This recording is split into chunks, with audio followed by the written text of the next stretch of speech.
There are no secrets to success. It is a result of preparation, hard work, and learning from failure. That is a quote by Colin Powell.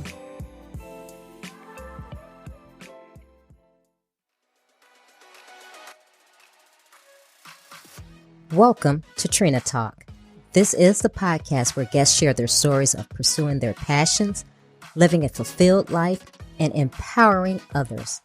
Each week, I talk with inspiring leaders, business owners, and people with amazing stories from around the world in unscripted conversations as they share their successes and failures. This podcast is all about empowering you to keep striving in your personal and professional life. I am your host, Trina L. Martin. Hello, welcome to Trina Talk. This is episode 102, and the topic of this week's episode is Do What You Love. My guest this week is Sarah St. John. Sarah is an entrepreneur, podcaster, and author. She has created several startups throughout her entrepreneurial career, and she is the owner and founder of a podcast production agency called PodSeam and a podcast resource directory called Podcast Resource Directory. In addition, she hosts a podcast titled Frugalpreneur, Building a Business on a Bootstrap Budget. Welcome, Sarah, to Trina Talk. Well, thank you for having me. I appreciate it. I am excited to speak with you. You have done a lot. You're doing a lot in the podcasting space. And why don't you go ahead and tell me that? Because as we both know, being podcasters, it doesn't have as many women as it should. It's growing. But tell me why you decided to do the things you're doing.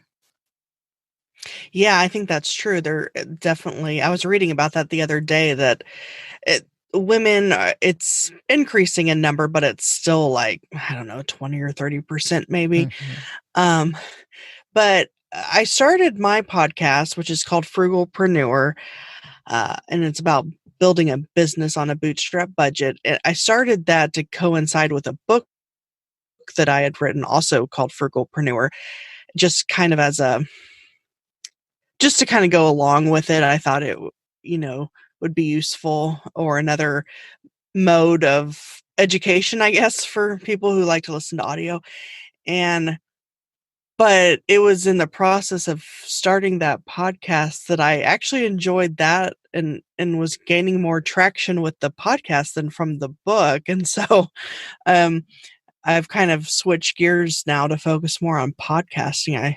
I feel like it's that industry is evolving pretty quickly and gaining momentum and popularity really quickly within just the past year.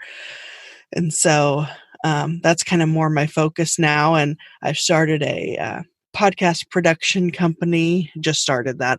And then, and that's called PodSeam.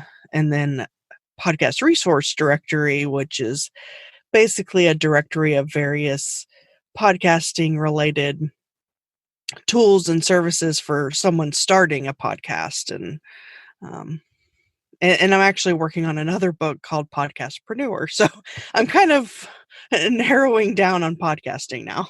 Wow. So why don't we go with the Frugalpreneur? Tell me about that, because I looked at your website and it says your goal is to show people how to launch and manage an online business on a budget.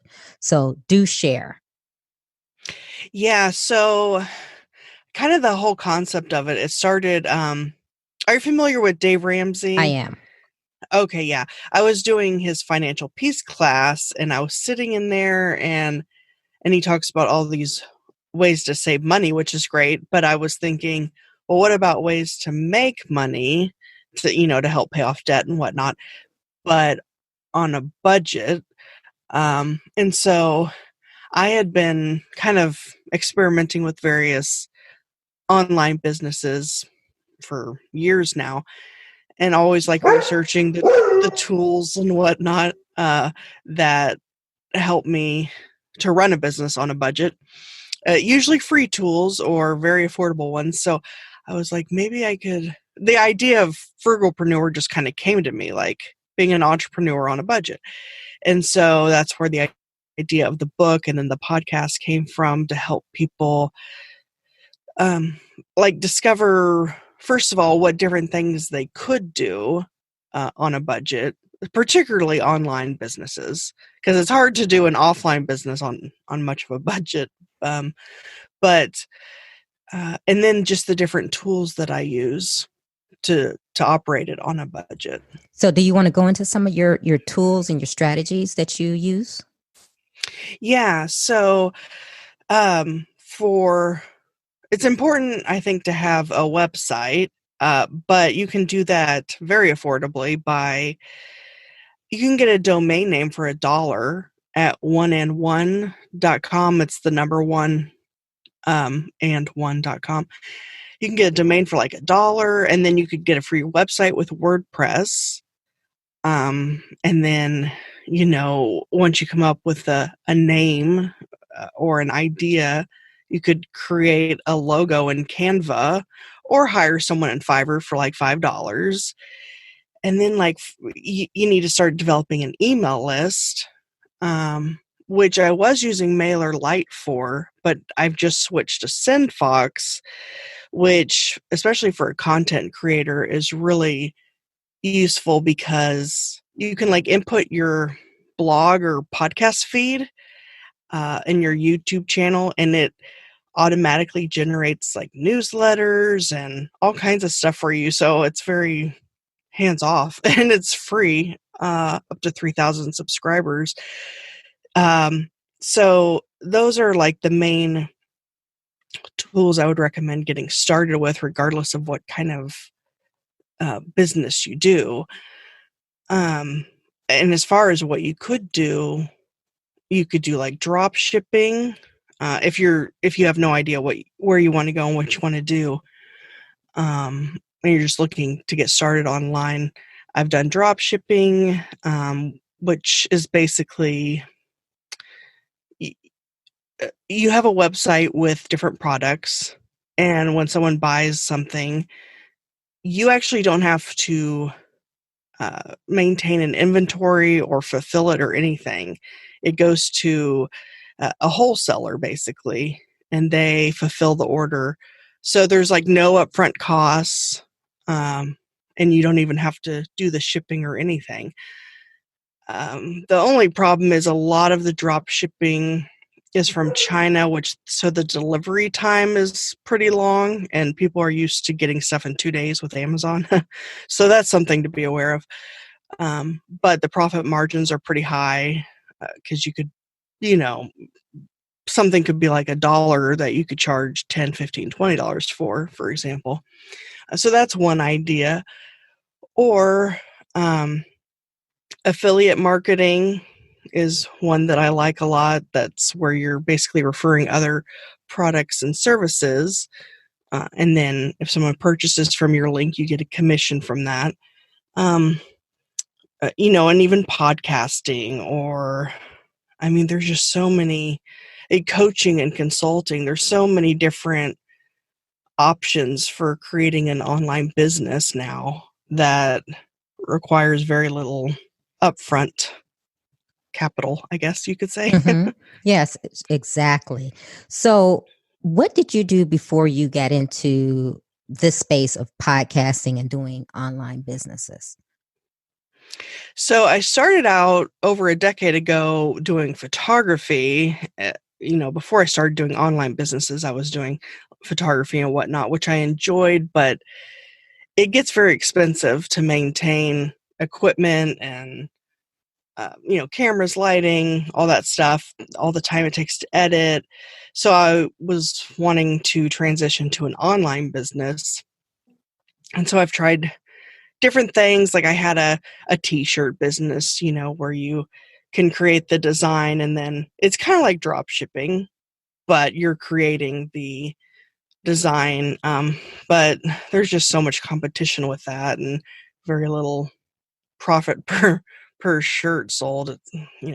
So I tried that, and then I did try the drop shipping and just a lot of different businesses. And then I started writing I have 2 books now, working on a third that I've self-published. Um, and so I did that. And so it's kind of like I've dabbled in various things, but I'm finding that podcasting, um, I mean, you don't necessarily directly make money from podcasting, but you can build an audience or a fan base and then, um, teach them basically. And then, of course, you can have like courses and expand from there. So it's been kind of a process of probably a decade of getting to this point, but I think podcasting is where I'm going to stick. Yes, I love podcasting as well. So tell me about your podcasting agency and your directory, and how did that all come about? So I realized that I really enjoyed podcasting and listening to podcasts and just everything, and even enjoyed editing and producing the podcast and just everything that goes into it. And so I thought, well, if I enjoy it so much for myself, why not try making money doing it for other people? And there's a few companies out there who do that, where basically the client, what they do is they just record the episode and that's it. And then they send the audio over. And then basically, so then I edit it and produce it, adding in the intros and the outros and removing like ums and uhs and different filler words like that. And then making sure the audio is edited to where it's clear and like removing the hums and just various things like that. And then creating audiograms and quote cards and just the whole 9 yards basically. And then submitting it to the directories. And so basically where all the client has to do is record it and that's it. And then, because I think one of the problems, what the hang up is for people getting into podcasting is they don't really mind the recording part, but all the other stuff overwhelms them, the editing and producing and promoting and all of that. And so basically what we do is just make that easy to where they only have to do the recording part and that's it, basically.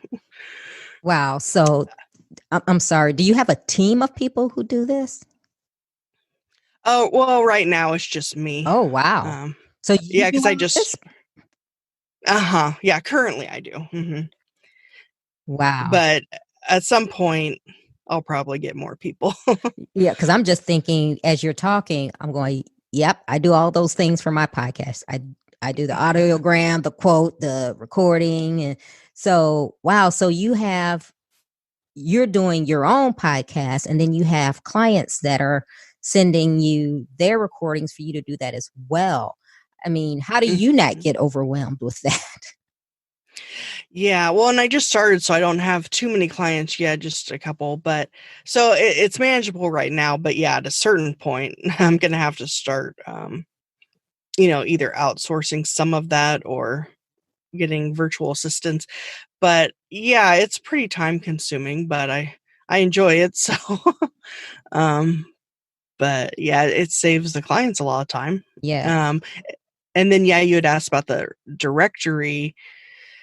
I got that idea because I looked around and I didn't see anything else, although now there are a couple, but before I started it, there weren't any that I found of directories that, listed all the different podcasting related tools, like, for example, like Repurpose. I don't know if you're familiar with Repurpose or Headliner for audiograms. And Yes, then, I use those. Well, I use oh, Headliner okay. now. I used to use Repurpose, but I use Headliner now. Yeah, I use them both for different things. Like I use Repurpose to put the audio onto YouTube, and then I use Headliner for the audiograms. Um, and then just other like I have Buzzsprout on there and Captivate, which are two hosting companies. And it's just a directory of different tools and even education, like courses and whatnot, that people can, one central place where people can find everything they need to get a podcast started. There's definitely directories out there to help people find hosts or other podcasts to be on, and then to find guests and things like that, like host and guest matching. But I didn't find anything for that just showed services and tools. Now, do you charge a fee for these services? For the podcast resource directory? For both, yes. Yeah. So, well, with the podcast resource directory, well, it's free to people who just go to it and are looking for information and products and tools. But like for the people who want to be on the website, for the podcast related companies, it's just a donation based, like pay what you can or pay what you want model, basically. Unless they want to be featured, then there's an annual fee for that, where they would be like on the front page versus just in their category. And then of course, yes, there's definitely a fee for Podseam. That's let's see. Right now, the pricing is $9.97 for 4 episodes a month, with everything: the editing, producing, audiograms, social media graphics, all that stuff. So now, $9.97 or 900? Oh no, 997. So it comes to, I guess, around $250 an episode for the full everything. Okay, yeah, because it is time consuming. It's very time consuming. Yes, very, and with you doing it yourself, I yeah, that is something. Wow, I mean, you really love podcasting, because I've been doing my own and I do all this stuff myself, and I don't think I want to do it for anyone else. Yeah, I know what you mean. Yeah, it's a lot. Yeah. So you say you have, so you have your Frugalpreneur book and you have 2 other books. Can you talk about those? So the one I'm working on right now is Podcastpreneur. The one that is in between those two is called Authorpreneur, which I wrote because I learned so much in the process of writing and publishing Frugalpreneur. I self-published it, that I decided, well, I should, it's kind of like I learned something and then I decide, oh, I should talk about how I learned that, or, have a breakdown of the process, basically. So that's what Authorpreneur is. It's about self-publishing, and then Podcastpreneur is about podcasting. Wow. Yeah, you're a busy lady. You're definitely a wealth of knowledge and doing these things. Wow, I can't believe it. So you're enjoying this? Yes, I do enjoy it. I mean, it's kind of hard to balance everything and to kind of switch gears, from writing about podcasting to actually podcasting to editing and all that stuff. And then, yeah, so it's kind of like there's a lot of irons in the fire. I actually also had a travel agency, which an online travel agency, not like where I had a brick and mortar location or anything, but, and I actually just closed that after 5 years because I wanted to go focus on podcasting pretty much full time at this point. Wow, really? Yeah. So I've had a lot of irons in the fire, but I think I'm narrowing in on that and whatnot. So, Wow. Interesting. So with you being owning a travel agency, do you travel and do podcasts when you travel? well, I haven't obviously been able to travel much Right. lately, but and I try to travel once or twice a year just for my own personal, because I love traveling, and that's how I got into the travel industry, was because I loved it so much myself. So I've never actually podcasted while traveling, though that would be easy enough to do Mhm. with a laptop and a mic and everything. But it was more like helping people plan their trips. And like they might say, I had one client who would go on like 2 or 3 vacations a year. And she had like a general idea of what she wanted to do or where she wanted to go. But then I kind of would narrow it down to like different options for those dates and things like that. And then book it for her. And so then, of course, there's a commission there, and then helped her kind of plan the trips. That's basically what I did, was helping people narrow down and get it booked, and then helping them plan. And so like a full-blown travel agent, basically. Mhm. Wow. So, how has your journey been since? Because you've mentioned that you've had different businesses that you had, but tell me about some of your successes and failures along the way where now it seems like you're pretty much into this is something that you're really enjoying podcasting. Tell the listeners some of the things that you had to go through and overcome along the way to get to this point. Okay, yeah, and I actually did a podcast episode kind of about that earlier this week, about closing the travel agency and why I did.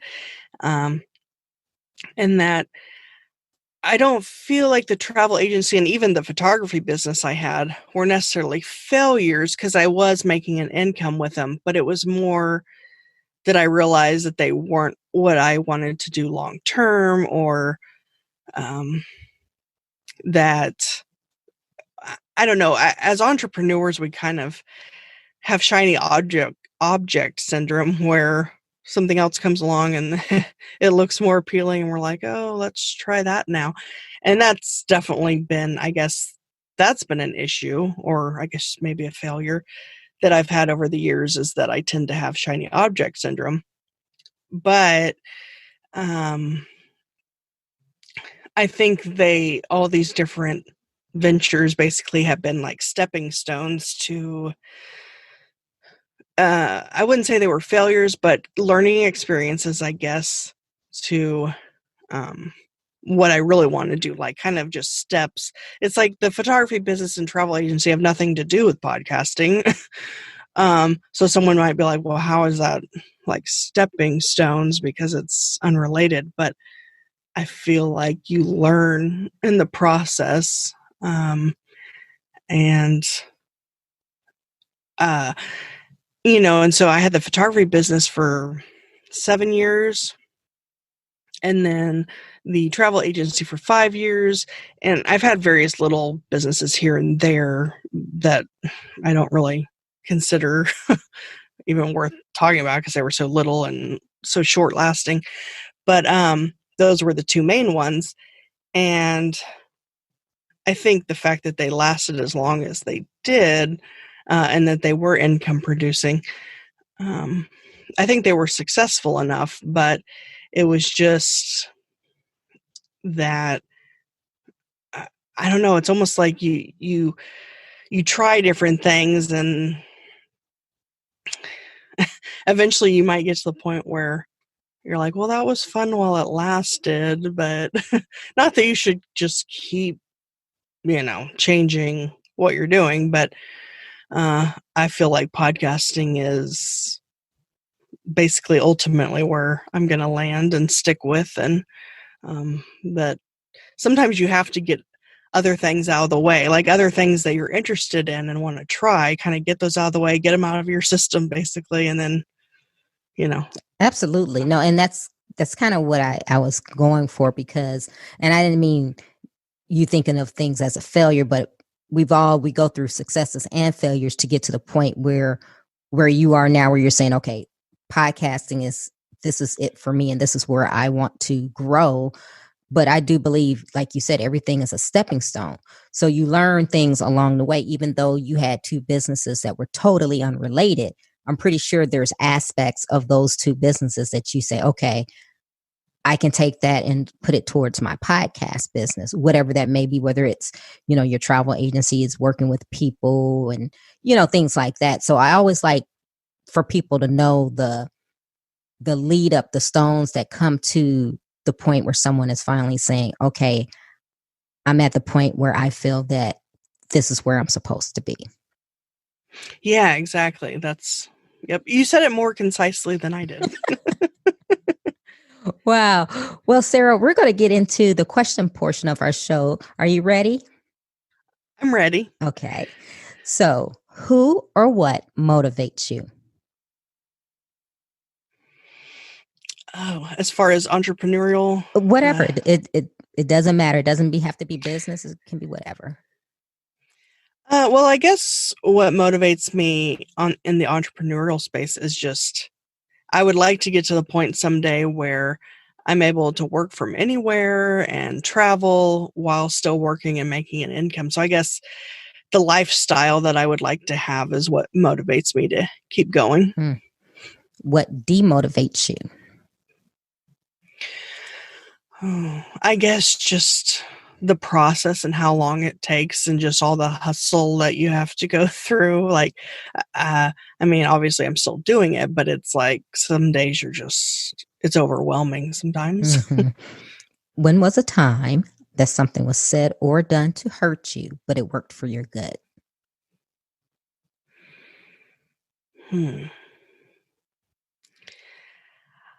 I guess any time where someone doubts that I could do something and then it just motivates you basically to work harder at that thing and to prove them wrong, basically. Okay. What is your fear? My fear would be failing as an entrepreneur, like getting to the point where I just give up, because I've been doing this thing for over 10 years. And I've had some successes along the way, but I guess the fear would be to get to the point where I just completely give up and stop pursuing it. Is there a time when you wish you had done something that you didn't? Well, one thing that I wish is that I had started on my entrepreneurial journey about a decade before I did. I'm 37 now, and I started, I was probably like 25-ish, and I wish that I had started right out of high school, basically. Mm-hmm. Is there a time that you wish you had not done something?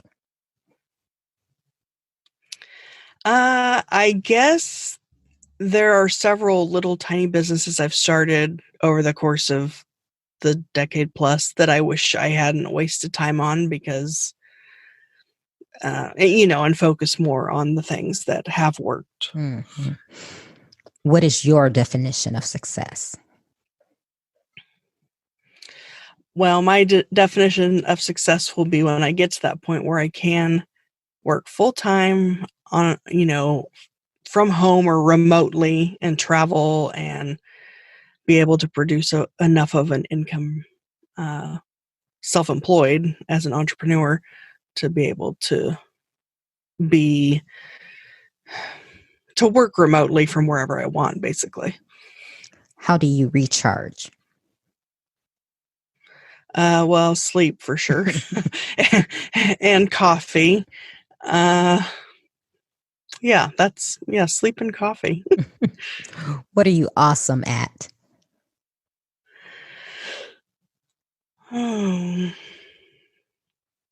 I would say I'm pretty good on my podcast with interviewing and coming up with like follow-up questions and keeping a conversation flowing. I feel like that's in part why I've decided to stick with podcasting is that I feel like I have I don't know if talent is the right word, but I don't know, a natural inclination, I guess. I don't know. I just feel like I'm pretty good in that area. Okay. What legacy do you want to leave?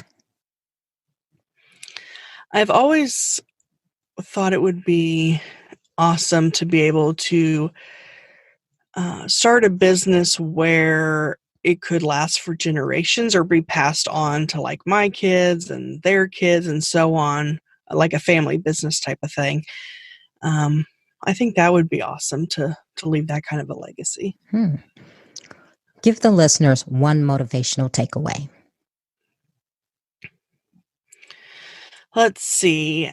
Well, if they haven't started a business or thinking about it in the online space, I guess just there's so many different things that they could try, but to narrow down to maybe a couple things and try them and just see what feels more natural or the book Frugalpreneur and even the podcast is probably would be helpful to kind of get a feel for the different options and ideas for creating an online business and the tools that you need to get started affordably. Because I think the price of starting a business is a big hindrance to a lot of people. And of course, if it's not an online business, if you need like a brick and mortar store, then or if you need to keep an inventory or any of that kind of stuff, that's requires a lot of capital. But fortunately, with so many online business options, it's affordable to get started. So that would be, I guess, my words of encouragement, that it doesn't have to be expensive to start a business. So, Sarah, tell the listeners how they can connect with you, and if they want to become a part of the Podseam or your podcast resource directory, tell them what they need to do. So my main website is thesarahstjohn.com, because Sarah St. John was taken. So it's just TheSarahStJohn. And then they can actually get a free copy of my first two books at thesarahstjohn.com/free. And then there's podseam.com, PODSEAM. That's the podcast production agency. And then podcastresourcedirectory.com is that directory of the podcast related sources, tools, and resources. And then social media is pretty much the Sarah St. John on all the platforms. Okay. Well, Sarah, I thank you for taking time out of your busy schedule to be with me today and talk about your podcasting journey, because as women, we need to invade the space because there's a lot of opportunity, and I think more women need to take advantage of it. Yeah, I agree. I appreciate you having me on. If you like Trina Talk Podcast, please don't forget to go out to iTunes and rate it 5 stars and leave a review. Also, who else in your life do you know that needs some motivation and inspiration in their lives? Don't forget to share Trina Talk with them. I hope you have a great week. And remember, if you change your mindset, you can change your life. Keep striving, because success is a journey, not a destination.